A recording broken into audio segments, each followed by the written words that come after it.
The average runtime for this route on IO is 89.41 seconds. With 5 phase glass needles every run, that's 1 phase glass needle every 17.88 seconds. That's 16.78 reputation per minute if you're turning these in at Ikora. For this planet, make sure you kill any mob that can knock you back. Mainly target the Taken Acolyte eyes because they'll shoot in bursts of 3 and are more likely to hit you. But if you see hobgoblins and minotaurs and they're out of the way, you can ignore them because they're likely to miss. For every planet, you generally want either your weapons or your armor to have hunger regen perks. For weapons, I recommend Perpetual Motion or Light Provides. For armor, I recommend Iron Stomach.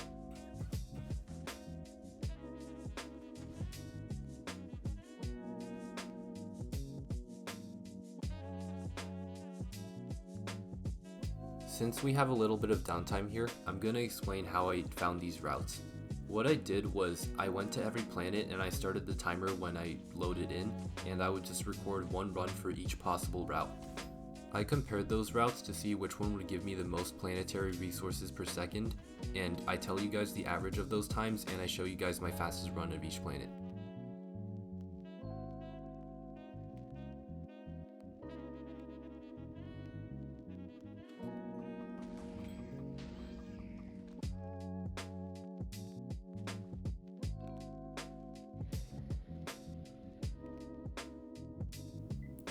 This route on Nessus takes you 120.81 seconds on average, getting you 11 quantized data lattices per run.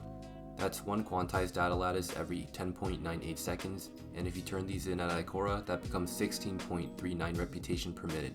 This is one of the longest but also one of the most rewarding planetary resource farming routes, so movement abilities are recommended if you can spare the energy to use them.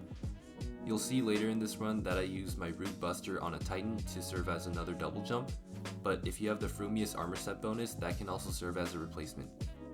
Make sure you keep an eye on every fallen skiff in the area, because if an explosive shank spawns, they're going to stop you right here where you have to wait for your double jump to come back and then send you back to spawn. Just to save you guys time so I don't have to add a section to the end, I'm also going to talk about sickle durability as well. So all sickles follow a durability to cost ratio of 200 to 3 legendary shards, but they don't follow a standardized durability to resource ratio. You need 4 Dustlight shards to get 200 durability, 6 Alkane Dust to get 400 durability, 8 Quantized Data Lattice to get 600 durability, and 10 Phase Glass Needles to get 800 durability. If we equalize this, meaning we see how many planetary resources it takes from each planet to get to 2400 durability, which has all listed sickle durabilities as a common factor, we see that we can use either 48 Dustlight Shards, 36 Alkane Dust, 32 Quantized Data Lattices, or 30 Phase Glass Needles. Now that we've equalized all the durabilities, we can rank them to see which one takes the least amount of time to get to 2400 durability.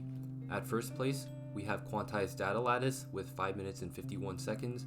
Second place, we have Dustlight Shards with 7 minutes and 41 seconds. Third place, we have Phase Glass Needles with 8 minutes and 56 seconds. And in last place, we have Alkane Dust with 9 minutes and 51 seconds. Theoretically, Phase Glass Needles should come in last place because they require an RNG drop, which are the wheat souls that you get from farming. On Earth, the average runtime is 96.13 seconds, with 10 Dustlight Shards per run, which comes to a rate of 1 Dustlight Shard every 9.61 seconds, and a rate of 6.24 reputation per minute at Ikora. This planet isn't really all too dangerous, so make sure you kill anything that can knock you back, and on this route that's going to be mainly servitors.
On Titan, your average runtime is going to be 65.63 seconds with 4 alkane dust per run.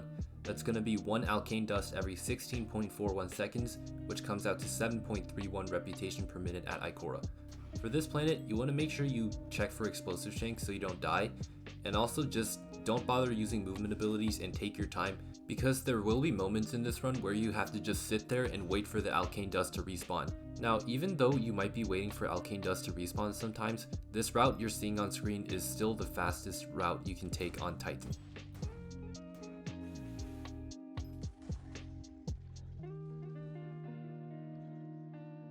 This video took me a little bit too long to make, and because of that, an additional alkane dust has been added to the spawn point near Solarium. So to account for this, I've added 1 second to the average and I've recalculated everything. The new average is going to be 66.63 seconds with 1 alkane dust every 13.33 seconds, which comes out to 9 reputation per minute at Ikora. This doesn't change the rankings and alkane dust still sucks to get. So that's going to be the end of the guide. Thank you guys for watching. Welcome to my crash out. If you weren't skipping around, you probably know that I record these runs 5 times and I just make sure that they're the fastest they can be, okay? Now on Titan, sometimes I would record and I would get to a piece of alkane dust at the same time as other recordings, only this time, at the exact same time, it just wouldn't be there, right? So I thought, that's weird. Did I lag? Did the server lag? What's happening? I'm gonna run it again. And, sometimes the same thing would happen. Sometimes it would be gone for longer. So I wanted to get to the bottom of this, okay? I climbed up a tower on Titan and I just sat there and I hit a piece of alkane dust and I wrote down the respawn times until it changed. And it turns out it does change. What you're seeing on screen here is what I recorded on that piece of alkane dust. As you'll see here, I took 30 entries and some of these go above 60 seconds, some of them go above 70, right? I turned this into a histogram to make it easier to read, and as you can see, 20 data points lie on that 60 to about 61 second mark, and the last 10, it's like they're all over the place, right? So what I think happened is that, Minecraft operations are measured in ticks. The game will update every tick. Every tick is the 20th of a second, and I think the respawn rate is intended to be 60 seconds or 1,200 ticks because of the histogram you saw. Now, if we take my outlier of 80 seconds and multiply it by 20, we get 1,600 ticks. A 20-second difference is also a difference of 400 ticks. If we take our intended spawn rate, divide 400 ticks by that, we get a third. So my hypothesis is that when the server itself lags, the tick timer of the alkane dust will roll back for that tick, and in my outlier example, every third tick was repeated, racking up 80 seconds to wait for an alkane dust to respawn. But what happens if this happens during a run? So I went back and I recorded 5 runs for every other possible route I was considering on Titan to compare them to the route I've shown you on screen, and they were still slower than just sitting your down and waiting for the alkane dust to respawn and running the normal route that I showed you. So what did we learn from this? Nothing. You can't prevent lag. I've prestiged twice since I started working on this video, and it's 2 weeks late. So yeah, that's it. I stared at a block for 30 minutes and I got nothing out of it. Please leave a like or something. Bye.